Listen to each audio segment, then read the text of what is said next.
Welcome to our Vault Shorts. These are shorter episodes highlighting programs and resources here in our Billings community.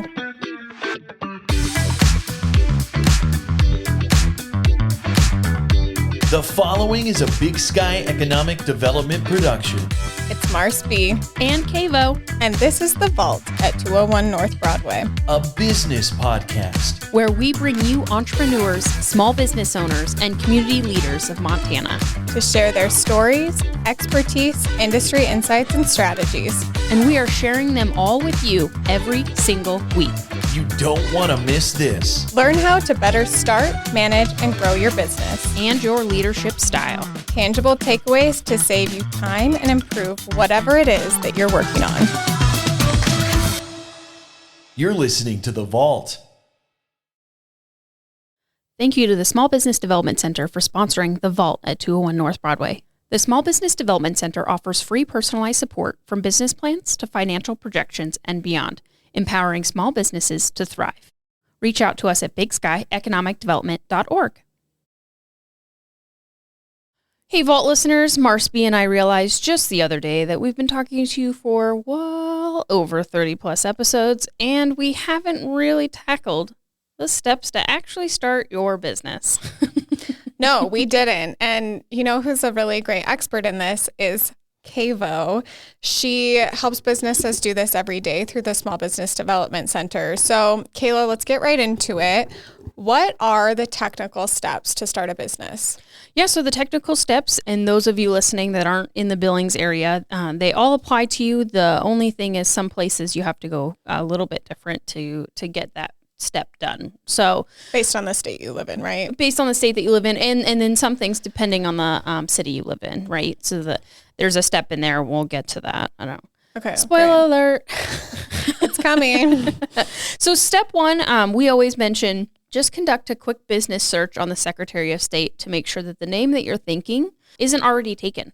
And that happens all the time is they get really excited, they just start registering, and then they get, hey, this name's already taken, and then you're stuck in the middle of your registration going, well, what am I going to change my name to now? And then in that case, sometimes you're just not being thoughtful with your name choice because you're in the middle of your registration and you just have to pick a new thing. So question to that. So that's Secretary of State, is that looking nationwide or just within your state? Because I do know that there's been companies, right, that have a name like, I was going to use X, but I think that's Twitter now. So you have Disco Ball here, but then you have another Disco Ball company in Texas. Mm-hmm. We have Disco Balls in here, so that's why I'm referencing it.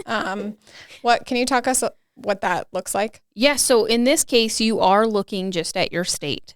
Now, in certain cases, what we will recommend is if you're going to be a business that's going to be potentially crossing state lines, is you need to do a search to see if that name's taken and trademarked. And so there's different ways that we could do that. But if you're just going to be a mom and pop shop here, let's say you're just going to be, a small restaurant here in Billings, Montana, you don't ever see that you're going to open up another location and you want to call yourself Ma's. Mm-hmm. It doesn't really matter if there's another Ma's in another state because you're not really going to encroach on their territory, right? But if you are thinking that, hey, I'm going to be a manufacturing company and my products are going to go in all the Walmarts, or I'm going to open up multiple locations throughout the nation, then you should be looking at what that name is nationwide. Thank you. Yeah. Can't speak this morning. So that is a good general rule of thumb. The other thing I will say is just take a quick Google of your name too. Sometimes we have clients that don't realize, they just go ahead, re-register their name, and then they realize it's tied to something maybe unsavory that they don't want their business to be aligned with. And so always do just a quick Google search along with checking to see if that name's already taken with the Secretary of State. I love that. So then even thinking globally, if you are going to be like an e-commerce online company, does that meaning of the name you want have, so if you're global, like thinking of the cultural implications of that name, of just making sure that it's not disrespectful in any ways, right? Correct. Yeah. And that's happened, in multiple instances where, you don't mean anything by it, but then you release it and then all of a sudden you're getting this backlash when if you just did some additional research up front could have prevented that for you. So yes, definitely always recommend Googling it, understanding the meaning of what you're choosing, making sure there's no crimes or anything attached to that name, and then moving forward. Step 1 is conduct a business name search to ensure your name's not already taken. Kayla, what's step 2? So we always recommend consulting with your attorney and or CPA or accountant to make sure that you're choosing the right business entity for your business. Now, if you go ahead and you register as a sole proprietor and a year down the line you go, gosh, I should have been an LLC. What am I ever going to do? You can change your entities. It takes a little bit of extra paperwork and a process to go through, but you can definitely change your entities. So don't feel like, oh my God, I'm set in stone. Yeah, I'm cemented into this.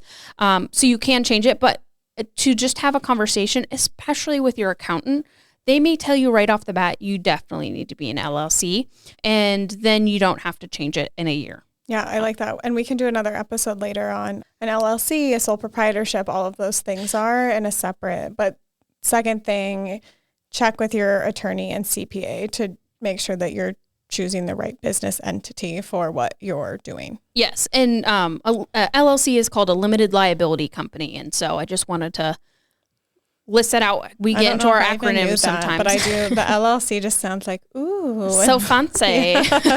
Kayla, what's step 3?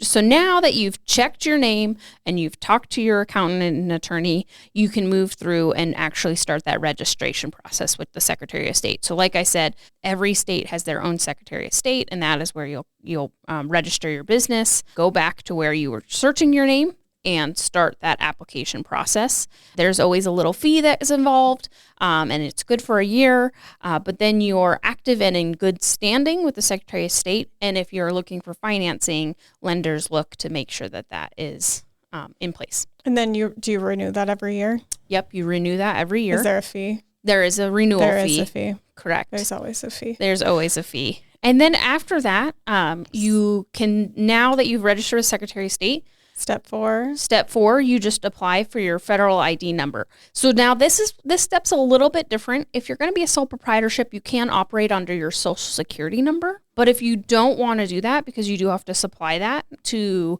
vendors, you can apply for a federal ID number. LLC is an app.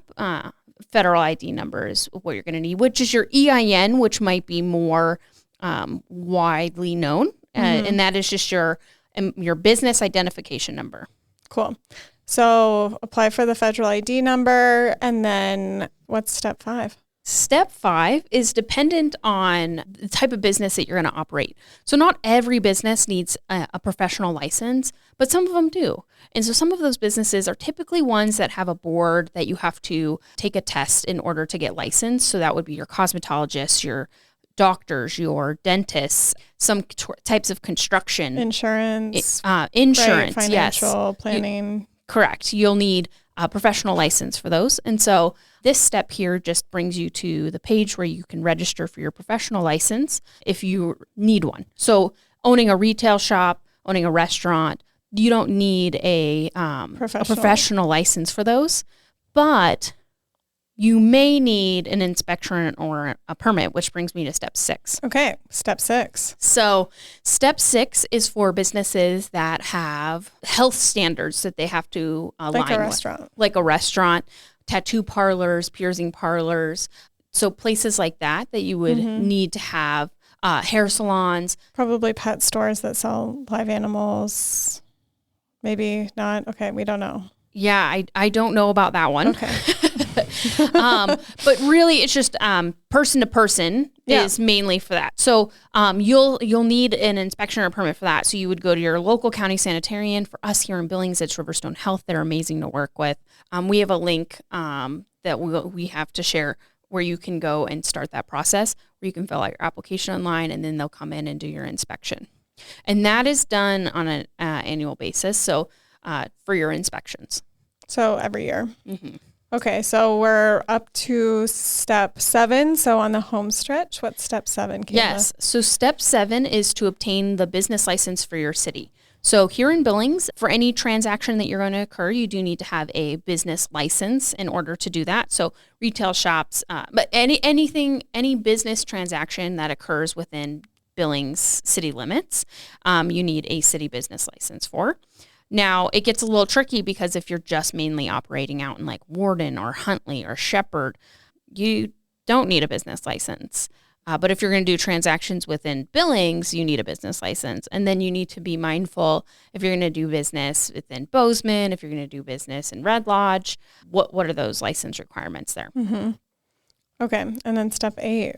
Now you've got your permits, your licenses, your federal ID number, EIN number, your Secretary of State registration. You can now take that information and go set up a bank account, a business bank account with, I always say, a local bank. That means you're going to have a relationship, a local connection to somebody. We talked about this in our bail episode. You'll have a connection with somebody. So go to your bank and set up a business bank account. So walking back before we get to the last 2 steps, these are all strategically in order, right? Because you need one for the other, and it's just sort of that domino effect, right? Correct. Yeah. Okay. So what we ran into and what made us want to put these steps to start your business together is that there wasn't anything out there that was clear about do this, then do this, then do this. And so we combined our brains at the SBDC and the Rock 31 to put together this list, and it is in order. So some of them obviously can be done simultaneously, but you do need like your business registration to be cleared through the Secretary of State. You do need your EIN number in order to set up your business bank account. So that's why it is step 8, so further down on the list, because it does take a couple business days for those things to come through. And so if someone's starting a new business or thinking about it, just timeline wise, like 1, how long, a rough estimate does it take? And then we still have 2 other steps, but to get like step 1 through 7 done to get to the bank. And then thinking about that too. So that's question 1. Question 2 for you, Kayla, is when should someone be doing, if they're thinking about starting a business, like, is there a certain timing within a year that's ideal, or is it just really whenever you're ready to launch your business? Yeah. So, to answer your first question is timeline wise. So, to give you an idea, your first step, is going to take you minutes to do, because you're just checking your business name. Consulting with your CPA or your attorney, that's just dependent on their schedule. Maybe it's just a quick phone call. Realistically, with the Secretary of State, it can take 3 to 5 business days to get that approved. They do have expedited options, and so you could get your registration back even sooner. But I would say between step 1 and step 7, omitting step 6, you could get that done easily within a week. Okay, so it's a really fast process.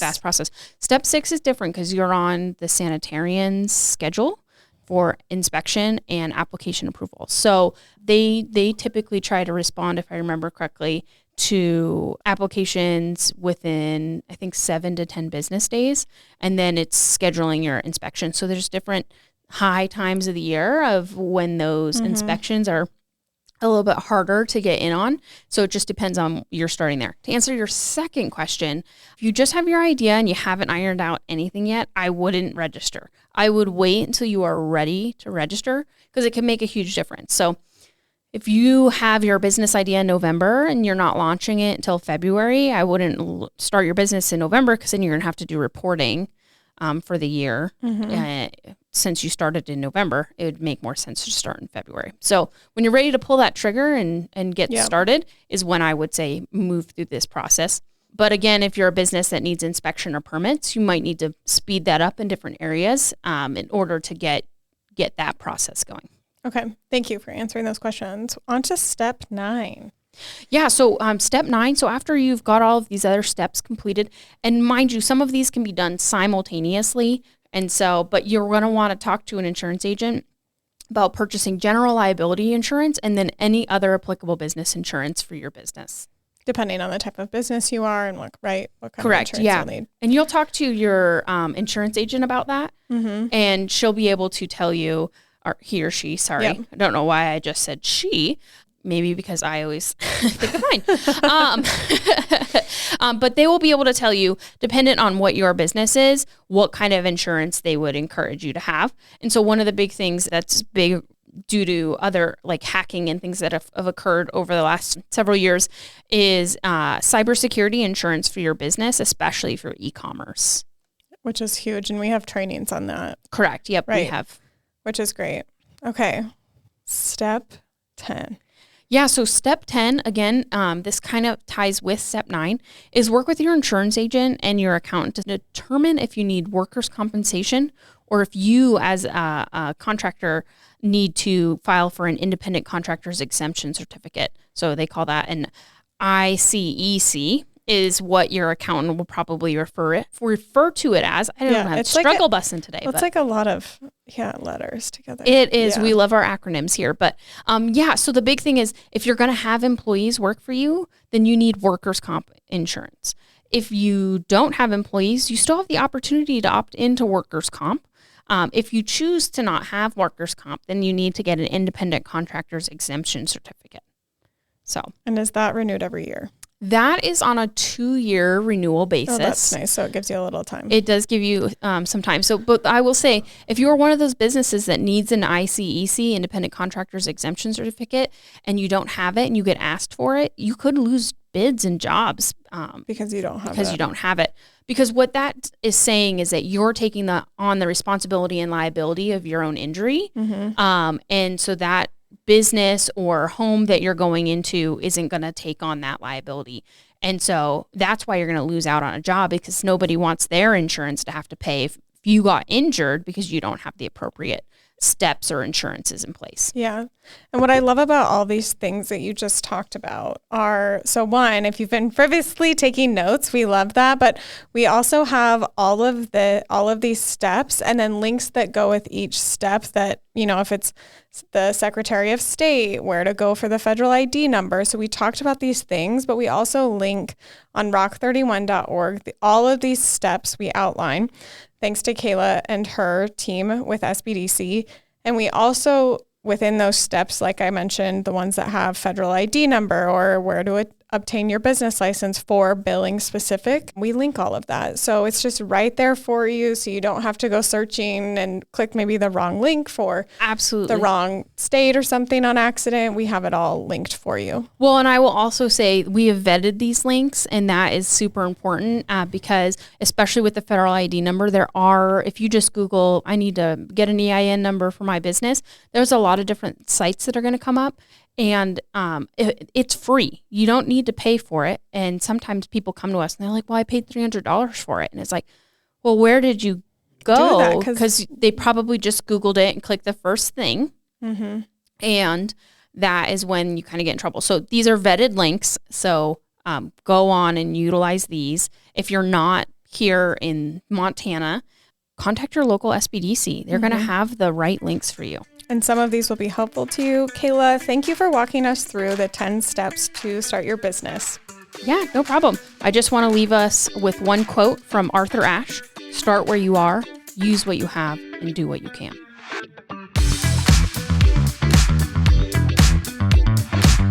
We hope you enjoyed this episode. Make sure you are subscribed to The Vault at 201 North Broadway, wherever you podcast, including YouTube. Connect with us on Facebook at The Vault at 201 North Broadway and Instagram at TheVault_201. Don't forget to visit us at thevault@201.com and subscribe to our newsletter. We will see you next time. Bye.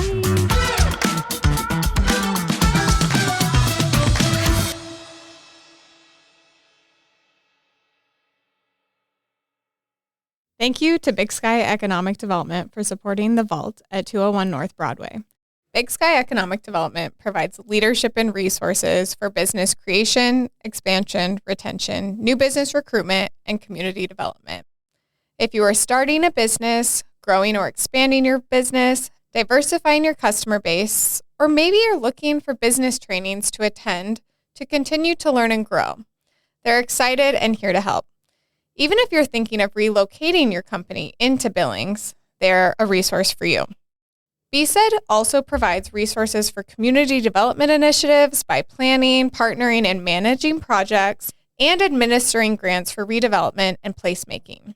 Their workforce development program brings together industry and education partners to anticipate and respond to community workforce needs.